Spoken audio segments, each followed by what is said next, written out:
అది కూడా south Korea ఆలోచించుకోవాల్సిన సందర్భం. ఇక్కడ మూడో అంశంగా జపాన్‌కి సంబంధించి ఆసక్తికర అంశం కింద చెప్పుకోవాలి. ఒకవేళ జపాన్ కూడా రంగంలోకి ఆఫ్‌కోర్స్ ఇప్పటికే ట్రైలేటరల్‌గా అంటే 3 త్రైపాక్షికంగా ఈ 3 దేశాలు కలిపి త్రైపాక్షికంగా ఇటు వైమానిక విన్యాసాన్ని ప్రారంభించాయి. ఇటు యుద్ధ విన్యాసాలకు సంబంధించి కాకుండా పూర్తిస్థాయిలో ఆ యుద్ధ విన్యాసాలు కాకుండా మిలిటరీ ఎక్సర్సైజెస్ అంటూ ఉంటారు. అంటే ఆ మిలిటరీకి సంబంధించిన ఎక్సర్సైజెస్ అంటే విన్యాసం కింద చెప్పుకోవచ్చు. సో ఈ క్రమంలోని ఈ 3 దేశాలు అక్కడ యుద్ధ విన్యాసాలు కావచ్చు లేకపోతే వైమానిక విన్యాసాలు కావచ్చు చేయడంపై రష్యా అభ్యంతరం చేస్తోంది. రష్యా మంత్రి సర్గే లావ్రోవ్ అక్కడికి వెళ్ళడం జరిగింది. ఉత్తర కొరియా పర్యటనకి వెళ్ళిన నేపథ్యంలో కావచ్చు లేకపోతే ఉత్తర కొరియాతో మాట్లాడుతున్న సందర్భంలో కావచ్చు ఇదే మాటను చెప్పుకుంటూ వచ్చారు. ఇదే మాటను పునరుద్ఘాటించారు. ఆయన ఏమంటున్నారు, మీరు కనుక ఇక్కడతో ఆగితే బాగుంటుంది, లేదు కాదు కూడదు అని చెప్పి ఇటు సౌత్ కొరియాకి సంబంధించి కావచ్చు లేకపోతే జపాన్ విషయంలో కావచ్చు అమెరికా విషయంలో కావచ్చు ముగ్గురిని ఏకిపారేశారనే చెప్పుకోవాలి. మీ ముగ్గురు మీ వేషాలు మీ దగ్గర ఉంచుకోండి, కాదు కూడదని చెప్పి తింగర వేషాలు పిచ్చి వేషాలు వేస్తే కనుక మరీ ముఖ్యంగా ఇటు ఉత్తర కొరియాకు వ్యతిరేకంగాను మరీ ముఖ్యంగా అఫ్కోర్స్ రష్యా అంటూ ఆయన అక్కడ ప్రస్తావించినట్టు అర్థం చేసుకోవచ్చు. అంటే ఇటు ఉత్తర కొరియాకి కావచ్చు లేకపోతే రష్యాకు వ్యతిరేకంగా మీ కార్యాచరణ ఉంటే దీనికి ప్రతీకార దాడులు కూడా ఎదుర్కోవడానికి సిద్ధంగా ఉండండి అంటూ కూడా చెప్పుకొచ్చిన సందర్భం. ఇంట్రెస్టింగ్ ఇక్కడ పరిణామాలు చూస్తుంటే డాట్స్ కనెక్ట్ అవుతున్నాయని చెప్పుకోవచ్చు. మీరంటే కొద్దిసేపటి క్రితం ఇంకొక యుద్ధ వాతావరణం నెలకొనబోతుందా నార్త్ కొరియాకి సౌత్ కొరియాకి సంబంధించి ఇదే వాతావరణం కనిపిస్తోంది. ప్రతిసారి మనం మాట్లాడుతున్నాం, ప్రతిసారి కూడా అమెరికన్ ఎంట్రీ ఇస్తోంది. ఇరాన్ ఇజ్రాయెల్ యుద్ధంలో అమెరికన్ ఎంట్రీ ఇచ్చింది, రష్యా ఉక్రెయిన్ యుద్ధంలో అమెరికన్ ఎంట్రీ ఇచ్చింది, ఇండియా పాకిస్తాన్ యుద్ధంలో అమెరికన్ ఎంట్రీ ఇచ్చింది. అంటే ఇక్కడ డైరెక్ట్గా నేషనల్ ఇంటర్నేషనల్ చర్చలు ఏం జరుగుతున్నాయంటే ఎప్పుడూ ఏదో రకమైనటువంటి యుద్ధం జరగాలి, అక్కడ అమెరికా పాత్ర ఉండాలి, లేకపోతే అమెరికా తమ ఉనికిని కోల్పోతుంది. అమెరికానే కయ్యం పెట్టాలి, అమెరికాని యుద్ధ సామగ్రి సమకూర్చాలి, అమెరికానే ఆ యుద్ధాన్ని ఆపినట్టుగా కలరింగ్ కూడా ఇవ్వాలి. మరీ ముఖ్యంగా డొనాల్డ్ ట్రంప్ అధికారం చేపట్టిన తర్వాత ఈ యుద్ధాలు మరీ ఎక్కువగా అయిపోయాయి, కొన్ని దేశాలపైన అనే ఒక అక్కసు కూడా ఎక్కువ అయిపోయింది. ఇప్పుడు నార్త్ కొరియా సౌత్ కొరియా మధ్య యుద్ధం జరుగుతుంటే వార్నింగ్ ఇవ్వడం వరకు ఒకే ఎత్తు, కానీ యుద్ధ విన్యాసాలు సైతం చేస్తున్నారంటే అమెరికా అధ్యక్షుడు డొనాల్డ్ ట్రంప్ మరొక యుద్ధానికి ఆయనే బీజం వేస్తున్నారు, ఆయనే ఆజ్యం పోస్తున్నారా, ఆయనే పెట్రోల్ పోసి మరి ఆ యుద్ధానికి అక్కడ మంట మండే విధంగా చేస్తున్నారా, ఎలా అనుకోవాలి?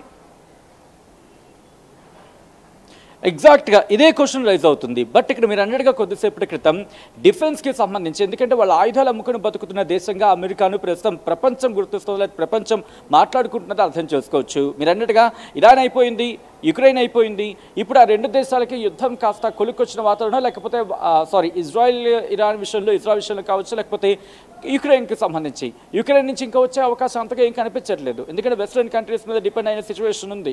So coming back to the south కొరియాకి సంబంధించి సౌత్ కొరియాకి ఇప్పటికీ ఆ బార్డర్లో అంటే నార్త్ కొరియాకి సౌత్ కొరియాకి బార్డర్లో 60,000కు పైగా సైన్యాన్ని అక్కడ దక్షిణ కొరియా మోహరిస్తే ఏకంగా 12 లక్షల మంది సైన్యాన్ని ఉత్తర కొరియా మోహరించింది. ఇక్కడ 63,000 మంది ఎక్కడ, ఏకంగా 12 లక్షల మంది ఎక్కడ పొంతడం లేదు. బట్ ఇక్కడ ఇంట్రెస్టింగ్గా ఆ బార్డర్లో ఎందుకు ఇంకా అలాగే వాతావరణం ఉందంటే ఇక్కడ అమెరికా ఉంది. సౌత్ కొరియా బార్డర్లో సౌత్ కొరియా బలగాలు 63,000 మంది ఉంటే వీళ్ళకి సపోర్టివ్గా అమెరికా బలగాలు అక్కడ ఉన్నాయి. సో ప్రస్తుతం ఇది సౌత్ కొరియాకి సంబంధించి కాబట్టి ఏ క్షణమైనా యుద్ధానికి తరలిపే అవకాశం ఉంటుంది. ఎందుకంటే వాళ్ళకి మీరు అన్నట్టుగా వాళ్ళ ఆ డిఫెన్స్కి సంబంధించి ఎక్కడ బిజినెస్ పోకూడదు, అది ఇంకా పెరగాలి. ఇటు భారత్కి పాకిస్తాన్కి మధ్య యుద్ధ వాతావరణం తలెత్తిన తర్వాత డిఫెన్స్ మీద ఇంపాక్ట్ పడింది. ఇటు ప్రపంచం అంతా కూడా భారత్కి సంబంధించి కొనుగోలు చేసే ప్రయత్నం చేస్తోంది. మరి ముఖ్యంగా ప్రపంచ దేశాలు ఇంతవరకు అమెరికా వైపు చూసిన దేశాలు కూడా భారత్ స్వతహాగా తనంతట తానుగా ఇండిజినియస్గా ప్రిపేర్ చేసుకుంటున్న ఆ వార్ హెడ్స్ని కొనుగోలు చేసేందుకు ఆసక్తి చూపిస్తున్నాయి. సో ఈ క్రమంలోని ఇటు అమెరికా ఆ డిఫెన్స్ మార్కెట్ పడిపోతోంది. ఇది ప్రపంచం ఎక్స్పీరియన్స్ చేసింది కాబట్టి ఇప్పుడు దాన్ని ఎలాగైనా పూడ్చుకోవాలి. ఎందుకంటే ఓ పక్క భారత్కి సంబంధించి ఏషియా మార్కెట్ పుంజుకుంటోంది డిఫెన్స్కి సంబంధించి. అంటే ఇటు భారత్ కావచ్చు లేకపోతే మరోవైపు చైనా, అఫ్కోర్స్ భారత్కి చైనాకి ఇష్యూస్ ఉన్నప్పటికీ కూడా డిఫెన్స్ మార్కెట్ ఈ 2 కాస్త పుంజుకుంటున్నాయి. అట్ ద సేమ్ టైం రష్యాకి సంబంధించి కూడా. సో దీన్ని ఎలాగైనా పూర్తి చేయాలి, దీన్ని ఎలాగైనా కంప్లీట్గా పాతి పెట్టేయాలి. తన బడ్జెట్ని లేకపోతే తన డిఫెన్స్ మార్కెట్ని ఇంకా తీవ్రంగా తీసుకువెళ్ళాలంటే ఇంకొక కాన్ఫ్లిక్ట్ కావాలి. ఆల్రెడీ మనం చూసాం భారత్కి పాకిస్తాన్కి మధ్య జరిగిన సందర్భంలో America defence system air crafts కావచ్చు లేక మిజైల్స్ కావచ్చు ఏ స్థాయిలో పడిపోయాయి, ఏ స్థాయిలో కింద అంటే ఇన్ఫ్యాక్ట్ ఆ మార్కెట్ ఎంత కుదేలైంది అనేది. ఇక్కడ నుంచి రష్యా యుక్రెయిన్కి సంబంధించి మాట్లాడుకున్న క్రమంలో ఇప్పుడు రష్యా యుక్రెయిన్ మీద దాడులను తీవ్రతరం చేస్తుంది. ఇంకా డ్రోన్స్తో విరుచుకుపడుతోంది. 700, 600, 400 రోజుకి గతంలో ఎప్పుడు లేని విధంగా. సో అక్కడ కూడా మార్కెట్ ఇచ్చేందుకు సిద్ధంగా లేదు. సో ఈ రెండు ఒక ఈక్వేషన్ అయితే ఇజ్రాయెల్కి ఇరాన్కి జరిగిన సందర్భంలో ఇజ్రాయెల్ అడిగినా కూడా నేరుగా ఇవ్వలేదు. ఆ B2 బాంబర్ గురించి మాట్లాడుకున్నాం, మీరు నేను కూడా రిపోర్ట్ చేస్తాం. ఆ సందర్భంలో వాళ్ళు అటాక్కి అంటే ఇరాన్కి సంబంధించి ఆ న్యూక్లియర్ ఫెసిలిటీని కొట్టాలంటే కనుక ఇజ్రాయెల్ అడిగితే నేరుగా ఇజ్రాయెల్కి ఇవ్వలేదు, తానే రంగంలోకి దిగి కొట్టింది. సో అంత ఒక విధంగా చెప్పాలంటే కాస్త అనుమానంగాను కాస్త ఒక ఏమంటారు దాన్ని సందేహాత్మకంగా ఉన్న పరిస్థితి. అంటే అటువంటి సిచ్యువేషన్ ఉంది. సచిన్, ఇక్కడ Iran supreme leader Ali Khamenei అమెరికాకు భయపడి గుహలో దాక్కున్నారేమో. అటు ఇండియా పాకిస్తాన్ యుద్ధాన్ని నేను ఆపానని చెప్పి పెద్దగా గంభీరాలు పలికి అమెరికా డొనాల్డ్ ట్రంప్ ఏదో చేయాలనుకున్నాడేమో. అటు రష్యా ఉక్రెయిన్ విషయంలో కూడా కొంత పుతిన్ ఆలోచిస్తున్నాడేమో. కానీ నార్త్ కొరియా కిమ్ మాత్రం ఆలోచించడే.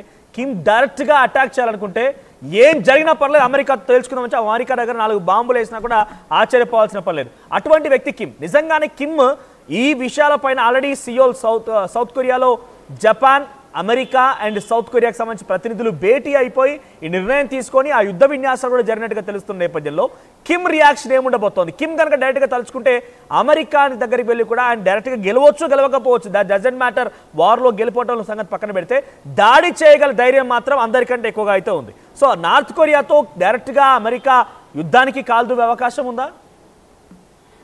నార్త్ కొరియా నేరుగా యుద్ధంలోకి దిగుతుంది ఎప్పుడు రష్యా కనుక లేకపోతే. ప్రస్తుతం రష్యా హోల్డ్ చేస్తుంది, ఎందుకంటే కనుక నార్త్ కొరియా నేరుగా రంగంలోకి దిగితే కయ్యానికి కాలు దువ్వినట్టు అవుతుంది. అట్ ద సేమ్ టైం అప్పుడు అమెరికా మార్కెట్ ఇంకా పెరుగుతుంది. ఆబ్వియస్లీ అక్కడ మ్యాండేటరీగా సౌత్ కొరియాకి ఇంకా ఆప్షన్ లేదు, అమెరికా నుంచి కొనాల్సి ఉంటుంది. సో అప్పుడు ఏం చేస్తుంది? ఈ యుక్రెయిన్కి పట్టిన గతే ఇక్కడ దక్షిణ కొరియాకి సంబంధించి కూడా పట్టే అవకాశం ఉంటుంది. కాబట్టి రష్యా చాలా వ్యూహాత్మకంగా, అందుకే ఇక్కడ ఇరాన్ ఇజ్రాయెల్ విషయంలో కూడా అక్కడ మాటల వరకు పరిమితమైంది. ట్రంప్ని హెచ్చరించింది, బట్ నేరుగా రంగంలోకి దిగలేదు. దిగితే కనుక పర్యవసనాలు ఎలా ఉంటాయనేది రష్యాకి ఐడియా ఉంది, మరి ముఖ్యంగా పుతిన్కి తెలుసు. ఎందుకంటే నేరుగా రంగంలోకి దిగితే ఆల్రెడీ తను కోల్పోయి ఉన్నాడు, తన దేశం మీద జరుగుతున్న దాడుల విషయంలో కోల్పోయి ఉన్నాడు. ఈ సందర్భంలో తన దేశాన్ని నిలబెట్టుకుంటూ పక్క దేశానికి మద్దతు ఇవ్వడం అనేది ఒక విధంగా చెప్పాలంటే ఒక కష్టతరమైన పని. అఫ్ కోర్స్ యుద్ధ వాతావరణం వస్తే ఇంకా డూ అండ్ డై ఆ సిచ్యువేషన్ కనుక వస్తే కనుక దే హ్యావ్ టు డూ అంతే. సో ఆ క్రమం వరకు ప్రస్తుతం రష్యా అధ్యక్షుడు పుతిన్ వెళ్ళనివ్వటం లేదు అనేది క్లియర్ కట్గా అర్థమవుతుంది. లేకపోతే తానే వెళ్ళేవాడు, వెళ్ళి కిమ్తో మాట్లాడుకుని ఉండేవాడు, లేకపోతే కిమ్ అక్కడికి వెళ్ళి మాట్లాడుకోవడం. వీళ్ళిద్దరూ కలిసి మనం చూసాం గత కొద్ది రోజులు క్రితం వీళ్ళిద్దరూ కార్లో చక్కలు కొడుతూ, వీళ్ళిద్దరు కూడా కిమ్ కావచ్చు పుతిన్ కావచ్చు, వీళ్ళిద్దరు కార్లో చక్కలు కొడుతూ మాట్లాడుకున్న వీడియో కూడా మనం సోషల్ మీడియాలో చూసాం. గత కొన్నేళ్లుగా ఇటు రష్యాకి అలాగే నార్త్ కొరియాకి మధ్య సంబంధాలు మెరుగవడం కాదు ఇంకా పెరుగుతున్నాయి. బెస్ట్ ఎగ్జాంపుల్ ఏంటంటే ఏకంగా 10,000 నుంచి 15,000 మంది సైన్యాన్ని ఉత్తర కొరియా రష్యాకు యుక్రెయిన్ బోర్డర్లోకి పంపించిందంటే, ఉత్తర కొరియా రష్యాకు యుక్రెయిన్ బోర్డర్కి పంపించిందంటే అర్థం చేసుకోవచ్చు వీళ్ళ మధ్య స్నేహబంధం ఏ స్థాయిలో పెనవేసుకుపోయిందో, ఆ స్ట్రెంత్ ఏ స్థాయిలో అయ్యింది అనేది. ఇక్కడ అమెరికాను హెచ్చరించే ప్రయత్నం మాత్రమే.